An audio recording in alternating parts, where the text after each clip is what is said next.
রমাদানে রাসূলুল্লাহ সাল্লাল্লাহু আলাইহি ওয়াসাল্লাম সিয়াম পালনের পাশাপাশি যে কাজটা সবচেয়ে বেশি করতেন সেটা কি? আপনারা উত্তর দেন, সেটা কি? কোরআন তেলাওয়াত, তাই না? সহিহ বুখারীর মধ্যে একটা হাদিস আসছে, 1902 নম্বর হাদিস। ইবনু আব্বাস রাদিয়াল্লাহু আনহু বলছেন, কানা নবিয়্যু সাল্লাল্লাহু আলাইহি ওয়াসাল্লাম আজওয়াদান নাস ওয়া আজওয়াদু মা ইয়াকুনু ফি শাহরি রমাদান। রাসূল সাল্লাল্লাহু আলাইহি ওয়াসাল্লাম মানুষের মধ্যে সবচেয়ে বড় দানশীল ছিলেন। ওয়া আজওয়াদু মা ইয়াকুনু ফি শাহরি রমাদান, আর রমাজান আসলে আল্লাহর নবী সবচেয়ে বেশি দান করতেন। হিনা ইয়ালকা জিবরিল, যখন জিবরিল আমিন তার সাথে সাক্ষাৎ করতেন। 2 হাদিসের শেষে আসছে, হিনা ইয়ালকা জিবরিল আজওয়াদু বিল খায়রি মিনার রিহিল মুরসালা। তিনি এত দান করতেন, ঘরে যা থাকতো সবই আল্লাহর রাস্তায় বিলিয়ে দিতেন। আচ্ছা, সিয়াম পালনের পাশাপাশি কিন্তু আরো কতগুলো ইবাদত আছে না? তার মধ্যে 1 নম্বর ইবাদত কোরআন তেলাওয়াত আছে, তারাবির সালাত আছে, ইফতার করানো আছে, সাহারি করানো আছে, দাওয়াতি কার্যক্রম আছে। কিন্তু এর মধ্যে সবচেয়ে বেশি করতেন কোনটা? দান করতেন, সাদাকা করতেন। কেন? কি জন্য? রমাজানও পাপ ক্ষমা করার জন্য, তারাবিও পাপ ক্ষমা করার জন্য, কদর রাত্রি জাগাও কি পাপ ক্ষমা করার জন্য। কথা কি বোঝা গেছে? প্রতিটার সাথে এসেছে না, গফির আল্লাহু মা তাকাদ্দাম মিন যামবি, যে রমাদানের সিয়াম রাখলো পূর্বের সব পাপকে ক্ষমা করে দেওয়া হবে। যে তারাবি পড়বো তার পূর্বের সব পাপ কি করে দেওয়া হবে? ক্ষমা করে দেওয়া হবে। যে কদর রাত্রি জাগলো তার সব পাপ ক্ষমা করে দেওয়া হবে। এই যে হাদিস। কিন্তু এর পরেও বেশি সাদাকা করতেন কেন? আর রমাজান মাসকে কেন জাকাতের মাস বলা হয়? কথা বোঝা গেছে? রমাজান মাসকে কেন জাকাতের মাস বলা হয়? আবার রমাজান মাসেই কিন্তু ফিতরা দিতে হয়। কি দিতে হয়? ফিতরা দিতে হয় রমাজানের জন্য। সর্বশেষ আমল কি? ফিতরা, তাই না? আগে ইতিকাফ না আগে ফিতরা? আগে ইতিকাফ, আগে কদর রাত্রি, আগে ফিতরা। সর্বশেষটা কি? মাল। সর্বশেষটা কি? মাল। এর মধ্যে একটা বড় হিকমা আছে। দান করলেন, এতগুলো ইবাদত করার পরেও আল্লাহ পাপ ক্ষমা নাও করতে পারেন, পাপ থেকেও যেতে পারে। কিন্তু দান যদি কেউ করে তার পাপ অবশিষ্ট থাকবে না, কোনো পাপ অবশিষ্ট থাকবে না। সব করে ফেললেন, সবই করে ফেললেন, সব করে ফেললেন। যার জাকাত দেওয়ার সামর্থ্য আছে তিনি দিলেন, যার জাকাত দেওয়ার সামর্থ্য নাই সে করলো না।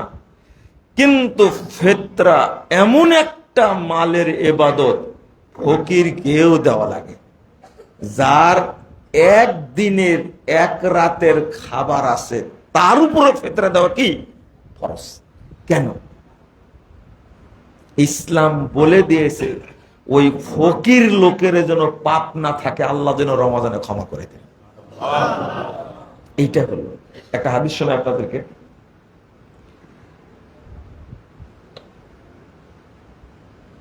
তাবরানী আওসাতের মধ্যে হাদিসটি বর্ণিত হয়েছে, সনদ সহিহ। একজন ব্যক্তি পাপ করেছেন, ইবাদত করছে, ইবাদতগাহে ইবাদত করছে 60 বছর। কত বছর? 60 বছর। এর মাঝে 60 বছর কিন্তু 6 বছর না, কয় বছর? 60 বছর ইবাদত করেছে। এর মধ্যে একটা মহিলা তাকে ধোঁকা দিয়ে মহিলার পাল্টে পড়ে মহিলার সাথে এই দরবেশ পরহেজগার মানুষ জেনায় লিপ্ত হয়েছে। 6 দিন জেনা করেছে। কয়দিন? 6 দিন জেনা করেছে। জেনা করার পরে সে অনুতপ্ত হয়ে মসজিদ ছেড়ে পালিয়ে গেছে, অন্য আর এক মসজিদে আশ্রয় নিয়েছে, খাওয়া দাওয়া বন্ধ করে দিয়েছে। পাপে শোকে সব বন্ধ করতে খাওয়া দাওয়া। হাই, 60 বছর ইবাদত করলাম আর 6 দিনে আমাকে শেষ করে দিল। মানে না খেয়ে থাকা দেখে মানুষ তাকে একটা রুটি দিয়েছে। কি দিয়েছে? রুটি দিয়েছে। তো রুটিটা না খেয়ে সে 2 টুকরো করে দিয়ে দিয়েছে দরিদ্রদেরকে, নিজে খায়নি। ঠিক এই মুহূর্তে মালাকুল মউত চলে এসেছে। আর বাঁচার কোনো কায়দা আছে? কোনো কায়দা নেই। আল্লাহ তার আত্মাটাকে নিয়ে চলে গেছে মালাকুল মউত। আল্লাহ বললেন, তার নেকি আর পাপ মেপে দেখো। 60 বছরের ইবাদতের নেকি এক পাল্লাই তোলা হলো, আর 6 দিনের জেনার পাপ এক পাল্লাই তোলা হলো। 60 বছর ইবাদত করেছে, সিয়াম পালন করেনি? করেছে। তাহাজ্জুদ পড়েছে না? পড়েছে। ও সালাত পড়েনি? পড়েছে। সব ইবাদতই করেছে। 60 বছরের ইবাদত এক পাল্লাই আর 6 দিনের জেনা এক পাল্লাই উঠা দিছে। জেনার পাল্লাটা ভারী হয়ে গেছে। 60 বছরের ইবাদত কোনো কাজে লাগেনি। হয় 6 বার জেনা করেছে বা 6 দিন জেনা করেছে। 60 বছরের ইবাদত তার কাজে লাগেনি, জেনার পাল্লা ভারী হয়ে গেছে। আল্লাহ এবার বললেন, ওই যে রুটির টুকরাটা দান করেছে এইটা এবার নেকির পাল্লায় দিয়ে দাও। ওই এক টুকরা রুটি নেকির পাল্লায় দেওয়া মাত্র নেকির পাল্লা ভারী হয়ে গেছে। এটা হলো সাদাকা। বোঝা গেল সাদাকা থাকলে কোনো পাপ থাকে না। আল্লাহ সব পাপ ক্ষমা করে দেন। আপনি কয়টা 1 সেকেন্ড সময় লাগবে না, আল্লাহ পাপ মাফ করে দেবেন। এই জন্য নবী মুহাম্মদ সাল্লাল্লাহু আলাইহি সাল্লাম ক্ষমার মাসে সবচেয়ে বেশি সাদাকা করতেন। তার কি পাপ ছিল? তিনি যে সাদাকা করতেন নাকি তার পাপের জন্য? কি উত্তর দেন? নিজের জন্য। এটা উত্তর হলো? আল্লাহ নবীর কোনো পাপ ছিল? পাপ ছিল না তো। উম্মতকে শিক্ষা দেওয়ার জন্য, আমার উম্মত যেন কোনো পাপ নিয়ে না মরে। কথা কি বুঝেছেন? আমার উম্মত যেন সাদাকা বেশি করে। আমরাও ঠিক সব ইবাদত করি, কিন্তু সাদাকা করতে চাই না, যাকাতটাই দেই না। রমজান এসেছে, যাকাতটাই দেন। আর আমরাও হুজুরেরা যারা আছি শুধু সিয়ামের মাসালা বলে ওয়াজ করে শেষ। গফির আল্লাহু মা তাকাদ্দাম মিন যামবি, গফির আল্লাহু মা তাকাদ্দাম মিন যামবি, গফির আল্লাহু মা তাকাদ্দাম মিন যামবি। ইফতার করান সমপরিমাণ নেকি হবে। রমজান মাসে সাদাকার বক্তব্য দিক, এটা কোনো লোক চাই না। চাই মুসল্লিরা? চাই না। এরা মুনাফিক। এরা মুনাফিক। যাকাতের ওয়াজ করুক, যাকাতের উপরে খুতবা দিক, এরা অধিকাংশ মুসল্লি চাই না। বক্তব্য দেওয়া শুরু করলে বলবে কি জানেন? মনে হয় এখন মাদ্রাসার জন্য দান চাইবে, কল্যাণ ফান্ডের ওয়াজ করবে মনে হয়। যার মনে এটা হয় ও একটা মুনাফিক, আমি বলে দিলাম। ও যাকাতের মাসালাও জানে না, দান খায়রাতের মাসালাও জানে না। আমি আজকে বলবো আপনাদেরকে, আপনি কত জানেন। এটা ইমামরা বলে আপনাদের জন্য, তার জন্য না। একজন ইমাম কি যাকাতের টাকা খায়? হ্যাঁ? আচ্ছা, কোন ইমাম যাকাতের টাকা খায় আপনার এলাকায়? খায় নাকি সে? কার জন্য চাই? হয় মাদ্রাসার জন্য চাই, এতিমখানার জন্য চাই। আপনার চুলকানি উঠে কেন? মনের মধ্যে চুলকায় মানে আপনি মুনাফেক। কয়টা আয়াত নেবেন, কয়টা হাদিস নেবেন? যাদের অন্তরে কৃপণতা আছে তারা মুনাফেক, তাদের অন্তরে ঈমান নাই। কয়টা হাদিস নেবেন? খালি মরতে যান, তখন বুঝবেন মুজাফফর বিন মুহসিন বলেছিল এরা মুনাফেক। প্রমাণ ওই দিন হয়ে যাবে, তার আগে না। আবার ওই জায়গায় আসেন, রাসূলুল্লাহ সাল্লাল্লাহু আলাইহি ওয়াসাল্লাম বলছেন, ইন্না সাদাকাতা লা তুতফিউ যুনুবা কামা ইউতফিউল মাউ নার। সাদাকা পাপকে অনুরূপ নষ্ট করে দেয়, ধ্বংস করে দেয়, যেভাবে পানি আগুনকে নিভিয়ে দেয়। সাদাকার পাওয়ার। আগুন যতই শক্তিশালী হোক, পানি মারলে আগুনের কি পাওয়ার শেষ। তুফেও মানে কি জানেন? বাতি নিভিয়ে দেওয়া। এই যে বাল্বটা দিলেন আপনি, ওটা অফ করতে কয় মিনিট লাগবে বলেন তো দেখি? কয় মিনিট লাগবে? কয়েক সেকেন্ড লাগবে।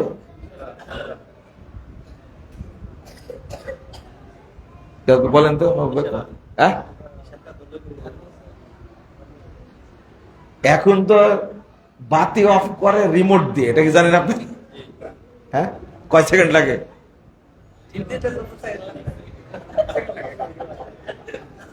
আপনি ভাবেন, আপনি পাপ করেছেন 80 বছর যাবত, আর আল্লাহ ক্ষমা করার জন্য রেডি। 1 সেকেন্ড হওয়ার আগে আল্লাহ ক্ষমা করে দিবেন। এর নাম হলো সাদাকার পাওয়ার। রাসূলুল্লাহ সাল্লাল্লাহু আলাইহি ওয়াসাল্লাম বলেছেন, সাদাকাতুস সির তুতফিউ গাদাবার রব। একজন ব্যক্তি যত বড়ই পাপী হোক না কেন, সাদাকা গোপনে করা মাত্রই আল্লাহ সব পাপ ক্ষমা করে দিবেন। আর একটা হাদিস ব্যবহার হয়েছে, এই তুতফিউ শব্দ দ্বারা কয়েকটা হাদিস এসেছে। আমি ওই দিকে আর সাদকার ওয়াজ না করে যাকাতের ওয়াজ করি কয়েকটা, সবাই জানতে চাই। এই জন্য ছোট ছোট করে মাসালার মতো বলবো, যেহেতু আমি ঠিক টাইমে আসতে পারিনি, এই জন্য আমি মাপ চেয়ে ক্ষমা চেয়ে বিদায় নেব ইনশাল্লাহ। কয় টাকা থাকলে জাকাত দিতে হবে? স্বর্ণের জাকাত দিবেন না রূপার অনুযায়ী জাকাত দিবেন? স্বর্ণ এবং রূপা দুইটা চালু আছে না? কোনটা দিলে উপকারটা বেশি হবে? রূপা। রূপার হিসাবে জাকাত দিবেন। কারো কাছে যদি গহনা আর টাকা মিলে যদি ৭০-৭৫ হাজার টাকা থাকে, কত? কারো কাছে যদি টাকা স্বর্ণ সম্পদ মিলে কত হাজার? ৭০-৭৫ হাজার টাকা থাকে, তার উপরে জাকাত কি ফরজ? জাকাত দিবেন তিনি। আর গরিবের যাতে উপকার হবে সেই অনুযায়ী জাকাত দিতে হবে। স্বর্ণতে উপকার হলে স্বর্ণ দ্বারা জাকাত, রূপাতে উপকার বেশি হলে কি দ্বারা? রূপা দ্বারা। রূপা দ্বারা জাকাত দিলে বেশি উপকার হবে গরিবদের, তাই না? দুই নম্বর হলো কয়েকটা গুরুত্বপূর্ণ কথা। কারো ঋণ আছে, সে ঋণটাকে হিসাব করবে না, হিসাবের বাহিরে রেখে জাকাত দিবে। সবচেয়ে ফাঁকিবাজি ফতোয়া এটা। কিন্তু ব্যবসায়ীরা ফাঁকিবাজি করে নিজেরই ক্ষতি করে। কারণ জাকাতের যদি কোনো অংশ সম্পদের মধ্যে থেকে যায়, ওই সম্পদে কিয়ামত পর্যন্ত বরকত হবে না, বরং ক্ষতি করবে। আল্লাহ রাসূল সাল্লাল্লাহু আলাইহি ওয়াসাল্লাম বলছেন, ইয়া মাশারাত তুজ্জার, হে ব্যবসায়ীরা, ইন্নাশ শাইতানা ওয়াল ইসমা ইয়াহযুরানে ফি বাইয়িকুম ফাশুবু বাইয়াকুম বিসাদাকাহ। শয়তান এবং কুলক্ষণ খারাপই তোমাদের ব্যবসার মধ্যে থাকে, তোমরা তোমাদের ব্যবসাকে পরিশুদ্ধ করো যাকাত দেওয়ার মাধ্যমে। রাসূলুল্লাহ সাল্লাল্লাহু আলাইহি ওয়াসাল্লাম বলেছেন, মান আদ্দা যাকাতা মালি ফাকাদ যাহাবা আনহু শাররু। যখনই যাকাত দেওয়া হয় সম্পদের, তখন সম্পদ থেকে সমস্ত অকল্যাণ বেরিয়ে যায়। সুবহানাল্লাহ। যাকাত না দিলে বরকত হবে না, শয়তান বরকত নষ্ট করে। 1208 নম্বর হাদিস, তিরমিজি খুলে দেখবেন।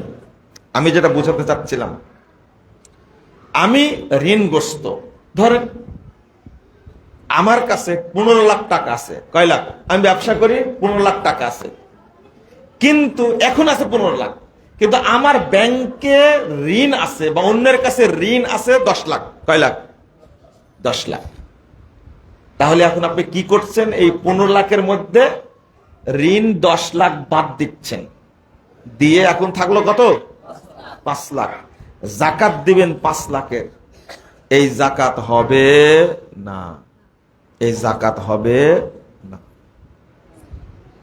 আপনার এখন ইনস্ট্যান্ট টাকা আছে 15 লাখ, বা ব্যবসায়ী সম্পদ আছে, দাম ধরে দেখলেন এত লাখ, এই টাকারই জাকাত দিতে হবে।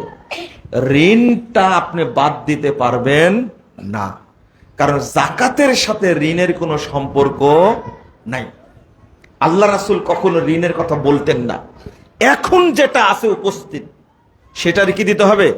জাকাত দিতে হবে। তবে হ্যাঁ, যদি আপনি এখন এই 15 লাখ টাকার মধ্যে ঋণটা পরিশোধ করেন 5 লাখ, বা 14 লাখ টাকা ঋণ আছে 15 লাখ টাকার মধ্যে, এখন আপনি যদি পরিশোধ করে দেন, ঋণটা আমি দিয়ে দিব, থাকলো আর কয় লাখ? আপনার উপর জাকাত নাই। ইসলাম আপনার কাছে জাকাত নিবে না। কিন্তু ঋণ পরিশোধ না করে আপনি ঋণটা ধরছেন, এটা একটা ফাঁকিবাজি, এটা চলবে না। আরে একজন ব্যক্তি আমাকে বলছেন, আমার এখন 15 কোটি টাকা আছে। কয় কোটি টাকা? 15 কোটি টাকা আছে। আমি 15 কোটি টাকা আমার কাছে আছে, কিন্তু আমার ঋণই আছে, বিভিন্ন ব্যবসায় প্রতিষ্ঠানের ঋণ আছে 12 কোটি টাকা। তাহলে আমি ঋণের জাকাত দিব কেন? কয় কোটি টাকার জাকাত দেবে তাহলে? 3 কোটি টাকা। ফাঁকি দিল কয় কোটি টাকা? আপনাকে ফুল 15 কোটি টাকা যেহেতু ইনস্ট্যান্ট আপনার কাছে আছে, এই টাকারই জাকাত দিতে হবে। কথা বোঝা গেছে? জাকাতের মাসালা আমরা বুঝি না। শেষ করবো, কাতার হয়ে বসলে তারপর আলোচনা করি নাকি? হ্যাঁ, একটু কাতার হয়ে বসে যান তো, লাইনে বসে যান। কথা বলবেন না, আমি আলোচনা করি, আপনারা কাতার করে বসে যান। 3, আর একটা বিষয় শুনেন আপনারা। এই যে বললাম যে কথা বলবেন না,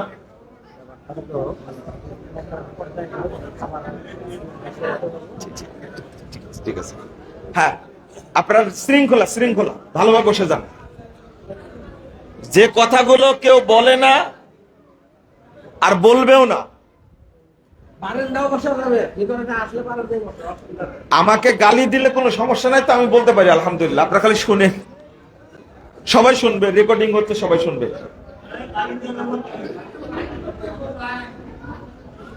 একজন প্রশ্ন করেছে কি জানেন? একজন প্রশ্ন করেছে যে আমি একজনের কাছে টাকা পাবো, এই জন্যই তো আমি অনুমতি দিলাম না।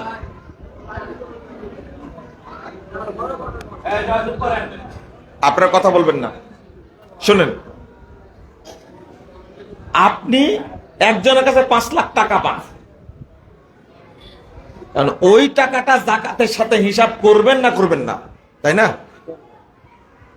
একজনের কাছে 5 লাখ বা 10 লাখ টাকা পান, বা আপনি কি বলো 1 লাখ 2 লাখ টাকা পান, বা 10,000 টাকা পান, আপনার জাকাতের সাথে সেটাকে অ্যাড করবেন না, করবেন না। এখানে গুরুত্বপূর্ণ কথা আছে। এই টাকাটা যদি আপনি 1 বছর 2 বছরের মধ্যে পেয়ে যান, কয় বছরের মধ্যে আপনি আশা করছেন আমি এই বছরে পেয়ে যাব বা আগামী বছর পেয়ে যাব, তাহলে আপনার মূল সম্পদ 10 লাখ টাকা। এখন ধার দিয়েছেন, 2 বছরের মধ্যে পেয়ে যাবেন আরো 5 লাখ 2 লাখ টাকা, তখন এই 10 লাখের সাথে ওই 5 লাখে যোগ করতে হবে, একসঙ্গে জাকাত দেবেন। আর যদি 2 বছরের মধ্যে না পান, 2 বছরের যদি না পান, তাহলে যখন আপনি ওই টাকাটা পাবেন 1 বছরের জাকাত দিবেন। কয় বছরের জাকাত দিবেন? 1 বছরের। এটা না জানার কারণে অনেকে বিভ্রান্ত হন। আর একটা ফতোয়া দিছে এক হুজুর, কি জানেন? ব্যাংকে আপনার 10 কোটি টাকা আছে। কয় কোটি?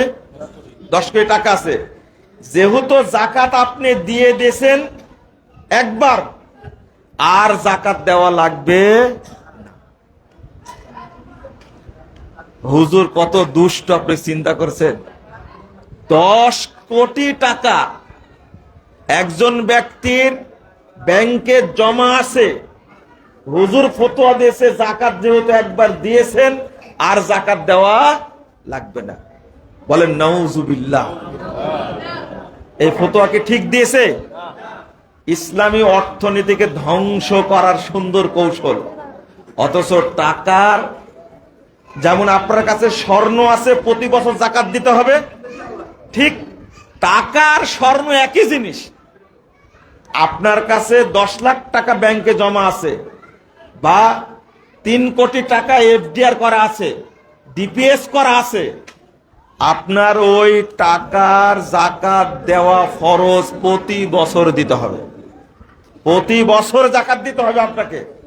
যে মুলবি এই কথা বলেছে একবার জাকাত দিলে আর দেওয়া লাগে না, এই মুলবি দাঁত নাই, এই মুলবির দাঁত নাই। আরো কত খতরনাক ফতোয়া। দারুণ দারুণ প্রশ্ন করেছেন। এই যে এই কথাটা বলতে যাচ্ছিলাম এখনই। আর একটা জিনিস, আসার সময় এক ব্যক্তি ফোন দিয়েছেন আমাকে, সাতক্ষীরা থেকে ফোন দিয়েছে আমাকে এই কথা বলছেন যে আমার জাকাত বের হয়েছে, মোটামুটি 5 লক্ষ টাকার জাকাত বের হয়েছে। কয় লাখ? 5 লাখ টাকা জাকাত। আমি এই টাকা দিয়ে কিছু শাড়ি, কিছু লুঙ্গি আর কিছু চাউল কিনে দিতে চাচ্ছি। কথা কি বুঝতে পারছেন? এই ভাইরা কথা কম বলেন। টাকার জাকাত টাকা দিয়েই দিতে হবে। শাড়ি লুঙ্গি কিনে বস্তু দিয়ে জাকাত দিলে জাকাত হবে না। ভালো করে পরিষ্কার করে মনে রাখুন, মুখের জোর না, দলিলের জোর লাগবে। এখানে আর একটা কথা বলবো, টাকার জাকাত টাকাই দিতে হবে। তবে হ্যাঁ, কোন ব্যক্তি সম্পর্কে যদি জানতে পারেন আমি এই লোকটাকে জাকাতের টাকা দেব, এই টাকাটা দিয়ে সে দরিদ্র মানুষ বাড়ি করবে, বা একটা ছাগল কিনবে, বা একটা গরু কিনবে, যদি সন্দেহ করে ব্যক্তি সম্পর্কে টাকাটা দিলে ও নষ্ট করবে, তাহলে ওই ব্যক্তির জন্য, খাস করে ওই ব্যক্তির জন্য সে নিজে দায়িত্ব নিয়ে ওই জিনিসটা কিনে দিতে পারে। এটা সবার জন্য না।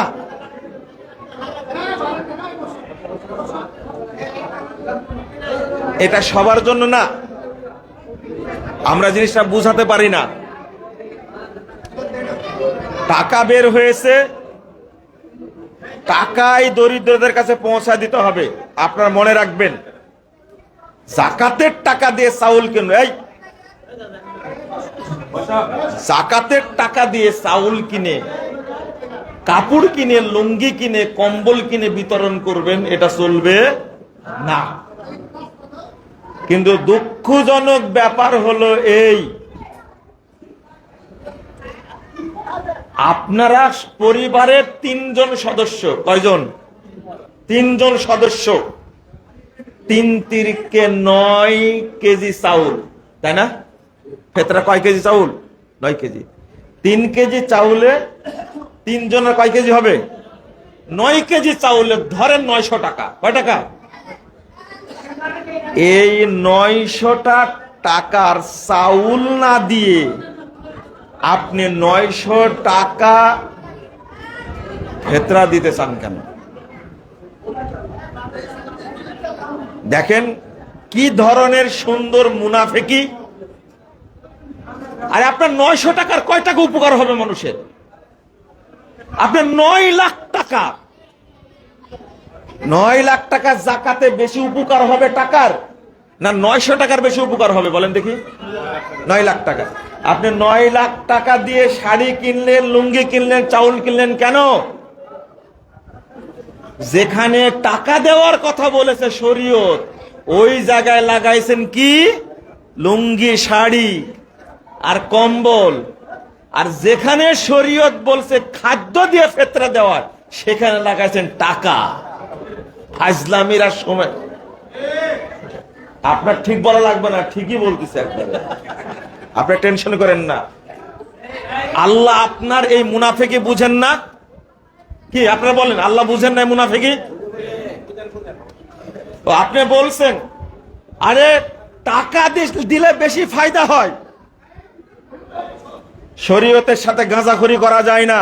আমার কথাটা শুনেন ভালো করে। আপনি কুরবানির গরুটা কিনলেন কয় টাকা দিয়ে? 2 লাখ টাকা দিয়ে কুরবানির গরুটা কিনলেন। তো গরুটা সামনে কুরবানি না কিনে 2 লাখ টাকা ফকিরদের বিতরণ করে দেন, হবে না? কেন হবে না? গোস্তে বেশি উপকার না টাকায় বেশি উপকার?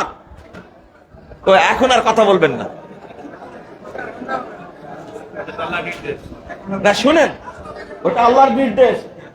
আর ফেতরা যে দিতে হবে খাদ্য দিয়ে, এটা আল্লাহর নির্দেশ না? এটা আল্লাহর নির্দেশ না?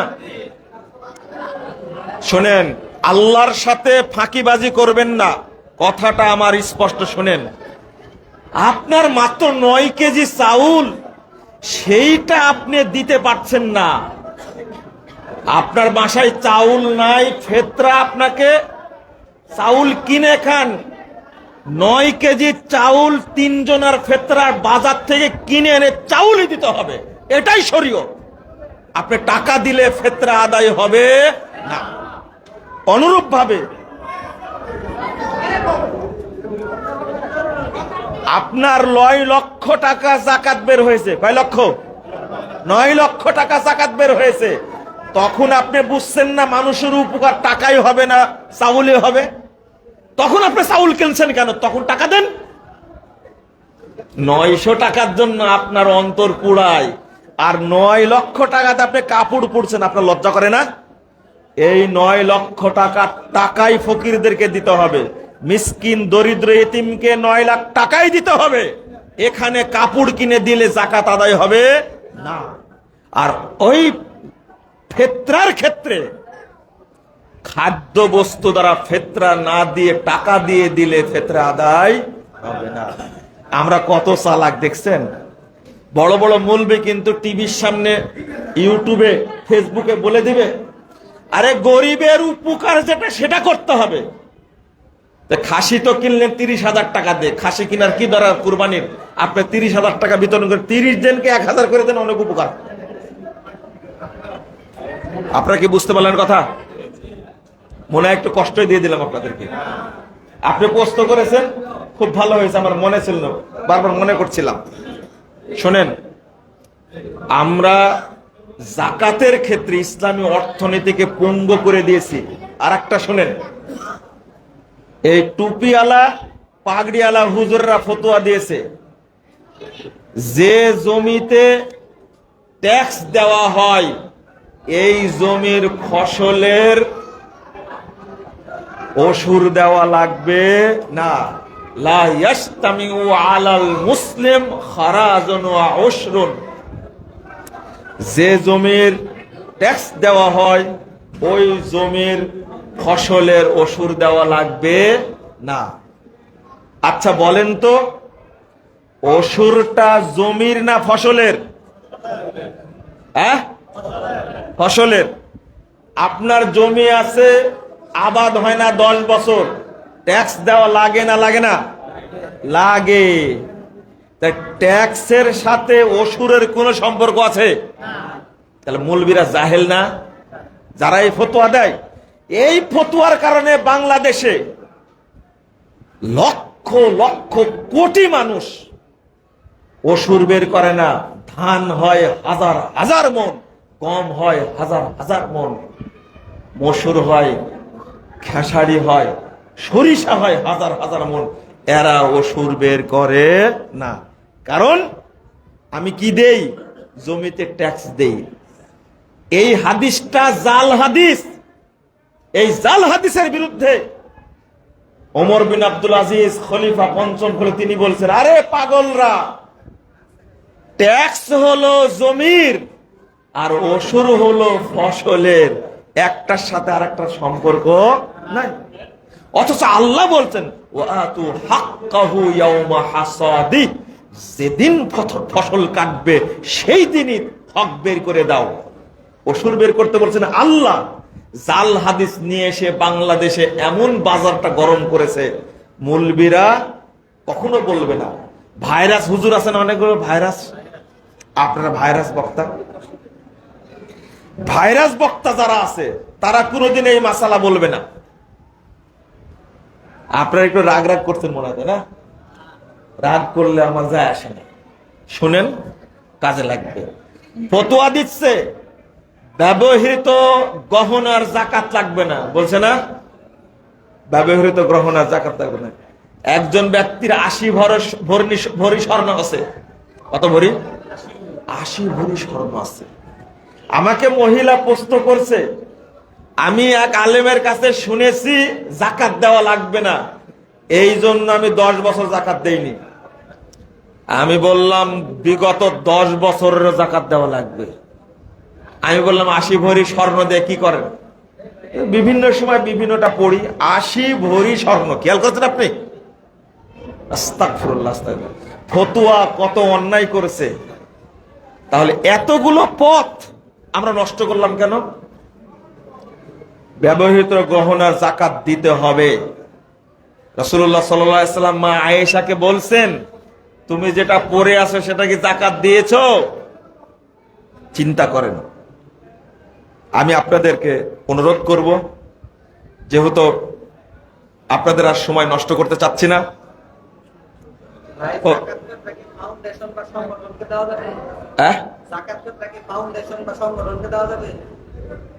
জাকাত দেওয়া যাবে। আগে জেনে নিবেন এই সংগঠন কি কাজ করে। জাকাত তো দিবেন দরিদ্রের উদ্দেশ্যে। যদি সংগঠন এতিম প্রতিপালন করে, দুস্থ নো মুসলিম প্রতিপালন করে, তাহলে সেই সংগঠনকে জাকাত দিবেন আপনারা। তারপরে যদি রোগীদের সেবা করা, এতিমদের সেবা করা তাদের খাত থাকে, তাহলে সেই খাতে জাকাতের টাকা দেওয়া যাবে। ফাউন্ডেশনকেও দেওয়া যাবে যদি এইগুলো শর্ত থাকে। আরেকটা বিষয় হলো যে বলতে ভুলে গেছিলাম, ছোট্ট করে 1 মিনিটে বলে দিই, এটা জাকাত রমাজানেই দিতে হবে এইটা ঠিক না। এমন দুর্ভিক্ষ এসেছে, আপনি তখন জাকাত দিয়ে দিবেন, হিসাব রাখবেন রমাদান পর্যন্ত, আগেই অগ্রিম দিয়ে দিবেন, তাহলে ডবল কি হবে আপনার। 2 নম্বর বলছি, মনে আছে? 2 নম্বর, শীতে প্রচন্ড শীত, দরিদ্র মানুষরা টিকতে পারছেন না, তখন জাকাত দিয়ে দিবেন। হিসাব রাখবেন, হিসাব শেষে হিসাব কষবেন। কোন মাস শেষে? রমজানে হিসাব কষবেন। আবার দেখছেন যে মানে বন্যায় চারিদিকে মানুষের অবস্থা হাহাকার, পানি খেতে পাচ্ছে না, পানি নাই, টিউবওয়েল নাই, আপনি তখন জাকাতের টাকা ব্যবহার করবেন, হিসাব করবেন রমাদানে এসে। প্রশ্ন তো সবার থাকবে, একটা প্রশ্ন করেছে, মানে পিতা ভিন্ন হয়, টাকা দিতে পারবে। পিতা সম্পদ থেকে যদি আলাদা হয়ে যায়, ভিন্ন হয়ে যায়, আর যদি দরিদ্র হয়ে যায়, যাকাত খাওয়ার যদি হক থাকে, যদিও বা পিতা বেঁচে থাকাকালীন সম্পদের যা কিছু সন্তানের আছে সবকিছুই পিতার। কথা কি বুঝতে পারলেন? সবকিছুই কার? পিতার। তো আলাদা যদি হয়ে যায় সংসার নিয়ে, তাহলে পিতা সহযোগিতা করতে পারে এক। কিন্তু ছেলে ধনী হয়ে গেছে, পিতা গরিব হয়ে গেছে, সন্তান পিতাকে দিতে পারবে না, বরং কি করবে? সন্তানের যত সম্পদ সবই মূলত কার? পিতার। কথা বোঝা গেছে? সন্তানের নিজস্ব কিচ্ছু নেই। পিতা সন্তানকে দিতে পারবে, পারবে। এটা নিয়ে একবার দ্বিমত ফতোয়া পাওয়া যায়, এই জন্য আপনার প্রশ্ন করলাম। ওটা বোঝার ক্ষেত্রে ওটা বুঝার ক্ষেত্রে আমি যেভাবে বললাম সেভাবে বুঝাই দিলেই হবে। গরু বা ছাগল চুরি করে সেই গোস্ত দিয়ে ইফতার মাহফিল করা যাবে কি? লা হাওলা ওয়ালা কুওয়াতা ইল্লা বিল্লাহ। আস্তাগফিরুল্লাহ, আস্তাগফিরুল্লাহ, আস্তাগফিরুল্লাহ। শোনেন, যারা জাকাতের টাকা দিয়ে ইফতার করায়, তারা গরু চুরি করে নিয়ে এসে ইফতার করাতে পারে, এতে কোন সন্দেহ নাই। ফেসবুকে দেখলাম, শুনেন, আপনারা হাসবেন না, এর মধ্যে খুব গুরুত্বপূর্ণ কথা আছে। যারা আজকে ইফতার পার্টি করে, হ্যাঁ, বিশাল বিশাল ইফতার পার্টি করে, আর আপনারা খেতে যান সেই জায়গাতে, আপনারা কি জানেন এই টাকাটা কিসের টাকা? ম্যাক্সিমাম হলো চাঁদাবাজির টাকা। কথা বোঝেন না? গরুটা চুরি আর চাঁদাবাজি যার চুরি না, ওটা দুর্নীতি না? একজন নেতা গিয়ে বলেছে আমি ইফতার করে টাকা দেন, ওই ব্যবসায়ী শিল্পপতি ভয়ে ওকে টাকা দিচ্ছে 1 লাখ। এটা কিসের টাকা? চাঁদা না এটা? এই টাকার ইফতার করলে কি কবুল হবে? এটাও একটা চুরি। যারা চাঁদাবাজি করে ইফতার মাহফিল করে, তাদের ইফতার খাওয়া যাবে না, ওখানে শরীক হওয়াও যাবে না। গরু চুরি করে যেমন ইফতার করা যাবে না, চাঁদাবাজি করে ইফতার মাহফিলের আয়োজন করা যাবে না। এই ফতোয়াটা আপনি গ্রহণ করেন, বাংলাদেশে ইফতার মাহফিলের আয়োজন থাকবে না। দেখবেন কয়জন করবে ইফতার মাহফিলের আয়োজন, আমরা এগুলো বুঝি। জি হ্যাঁ, জাযাকুমুল্লাহ খাইরান ওয়া বারাকাল্লাহু ফিকুম। আগের একটা মাসলা স্যার, হুজুর, এটা হলো জানাজার নামাজ পড়তে গেলে জানাজার নামাজের যে একটা দোয়া, আল্লাহ বলতে হাইয়্যিনা ওয়া মাইয়িতিনা, সবাই জানে না দোয়াটা। জি, তো ইমাম সাহেব যদি এটা দূরে দূরে পড়লো, এটা পিছনে সেই লোকের আমিন আমিন নামাজে করতে পারে, তাহলে না চলবে? না, আমিন আমিন বলা যাবে না, হাদিসে নাই। মুক্তাদিরাও পড়বে আল্লাহুম্মা গফিরলি হাইয়্যিনা ওয়া মাইয়িতিনা, মুক্তাদিরাও পড়বে, আমিন আমিন বলবে না তারা। না না, ঠিক না, মিলাই দাঁড়াতে হবে। যদি না পারে তাহলে কি চুপ থাকবো? চুপ থাকবে শোনা যাইতেছে না, ওদের যে পড়তাছে এটা শুনতেও পাই না। না, শোনার দরকার কি? জানাজার মাসালা জানে না মানুষ। আল্লাহ কবুল করুক, আমিন। পড়ে সুবহানাকা আল্লাহুম্মা ওয়া বিহামদিকা আশহাদু আল্লা ইলাহা ইল্লা আনতা আস্তাগফিরুকা ওয়া আতুবু ইলাইকা। আসসালামু আলাইকুম ওয়া রাহমাতুল্লাহি ওয়া বারাকাতুহু।